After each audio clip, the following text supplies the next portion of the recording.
پرانے زمانے کی بات ہے۔ اس دور میں سکولوں کی تعداد بہت کم ہوتی تھی۔ کئی گاؤں چھوڑ کر ایک سکول ہوتا تھا، اس لیے بچے دور دراز کا سفر طے کر کے سکول پڑھنے کے لیے آیا کرتے تھے۔ ان کے لیے روز آنا جانا، اتنا لمبا سفر طے کرنا مشکل ہوتا تھا، اس لیے وہ سکول کے اندر ہی رہتے تھے۔ ان کے رہنے کے لیے کمرے بنائے گئے ہوتے تھے۔ وہ سکول کی صفائی ستھرائی بھی کر دیتے اور سکول میں لگے پودوں کو پانی بھی دے دیتے اور کھانا پکانے میں بھی مدد کرتے۔ ایک دفعہ ایک بچہ سکول میں پڑھنے کے لیے آیا۔ وہ بچہ بڑا اچھے مزاج والا تھا۔ جلدی وہ سکول کے باقی بچوں میں گھل مل گیا۔ وہ باقی کاموں میں تو بڑا اچھا تھا، لیکن پڑھائی میں اس کا دماغ اتنا تیز نہیں چلتا تھا۔ ماسٹر صاحب کا دیا ہوا سبق اس کے لیے یاد کرنا مشکل ہوتا تھا۔ اسی وجہ سے بعض دفعہ باقی اسٹوڈنٹس اس کا مذاق بھی اڑاتے، اسے باتیں کرتے۔ ایک سال ایسے ہی گزر گیا۔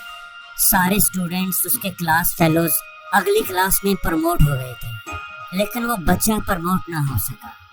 ماسٹر صاحب نے ہر طرح کی کوشش کر کے دیکھ لی، لیکن وہ بچے کو پڑھانے میں کامیاب نہیں ہو سکے۔ آخر ماسٹر صاحب تھک گئے، ہمت ہار گئے۔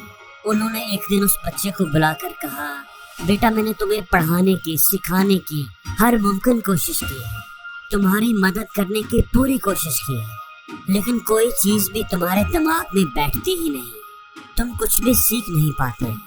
ہو سکتا ہے تعلیم تمہاری قسمت میں ہی نہ ہو، اس لیے بہتر ہے کہ تم گھر چلے جاؤ، اپنا ٹائم ضائع نہ کرو، اپنی فیملی کے ساتھ رہو اور کھیتوں میں اپنے باپ کے ساتھ کام کرو۔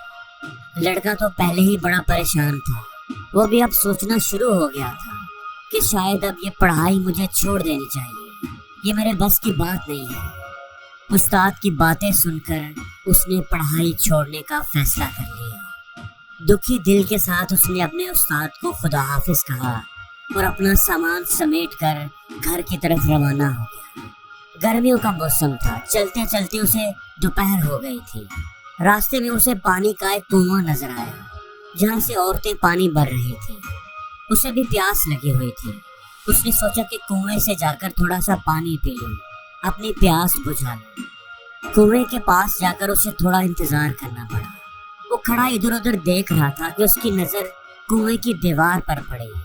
کنویں کی دیوار جو پتھروں سے بنی ہوئی تھی، اس پر کچھ خاص قسم کے نشان بنے ہوئے تھے۔ لڑکے نے وہاں سے پانی بھرتی ہوئی عورتوں سے پوچھا کہ یہ نشان آپ لوگوں نے کیسے بنائے ہیں؟ ایک عورت نے جواب دیا کہ یہ نشان ہم نے خود نہیں بنائے، بلکہ یہ نشان تو اس رسی کی رگڑ کی وجہ سے بنے ہیں۔ جب پانی کا ڈول نکالنے کے لیے رسی کو کھینچتے ہیں تو رسی پتھر کے ساتھ رگڑ کھاتی ہے، اور بار بار ایسا ہونے کی وجہ سے پتھر گھس گیا ہے اور یہ نشان بن گئے ہیں۔ اب بچہ یہ بات سن کر سوچ میں پڑ گیا۔ اس نے سوچا کہ بار بار رگڑنے کی وجہ سے ایک نرم سی رسی نے بھی پتھر پر نشان ڈال دیا ہے۔ ایک پتھر جو اتنا سخت ہے، مضبوط ہے، اس پر ایک نرم سی رسی نے نشان ڈال دیا ہے، بار بار رگڑنے کی وجہ سے۔ تو پھر میں بھی بار بار کوشش کر کے، پریکٹس کر کے کیوں نہیں پڑھ سکتا؟ اس واقعے نے اسے بڑا متاثر کیا اور اس نے اسکول واپس جانے اور دوبارہ پڑھائی شروع کرنے کا ارادہ کر لیا۔ اب اس نے ایک نئے جذبے کے ساتھ پڑھائی کرنا شروع کر دیا۔ اس نے سخت محنت کی، بار بار پریکٹس کی۔ اس کا استاد بھی اس کے جذبے اور اس کی محنت کی وجہ سے بڑا خوش تھا۔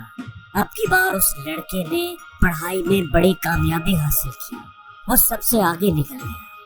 کچھ ہی سالوں کے بعد وہ لڑکا ایک بہت بڑا اسکالر بنا۔ اس نے کئی ساری کتابیں لکھی، کئی لوگوں تک اپنا علم پھیلایا۔ دوستو، ہماری زندگی میں کامیاب ہونے کے لیے مستقل مزاجی سے سخت محنت کرنا بہت ضروری ہے۔ پریکٹس کرنا، ایک چیز کو بار بار کرنا بہت اہم ہے، چاہے پھر وہ سپورٹس کی بات ہو یا پڑھائی کی۔ پریکٹس اور سخت محنت یہ بہت ہی اہم ہے۔ پریکٹس کے بغیر کوئی کامیابی حاصل نہیں کی جا سکتی۔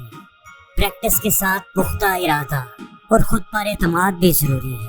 آپ کو اپنی کامیابی کا یقین ہونا چاہیے، آپ کو خود پر اعتماد ہونا چاہیے کہ میں ضرور کامیابی حاصل کروں گا۔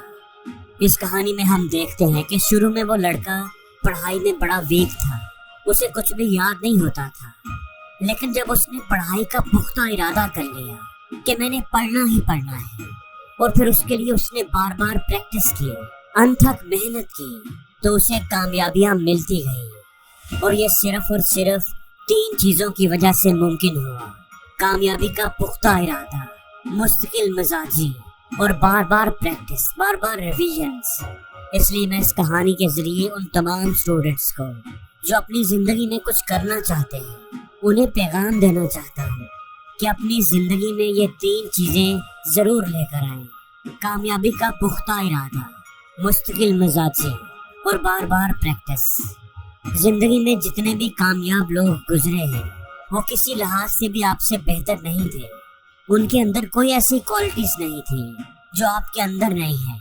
وہ صرف اس وجہ سے کامیاب ہوئے کہ انہوں نے کامیابی کے لیے سخت محنت کی، مستقل مزاجی سے بار بار کوشش کی۔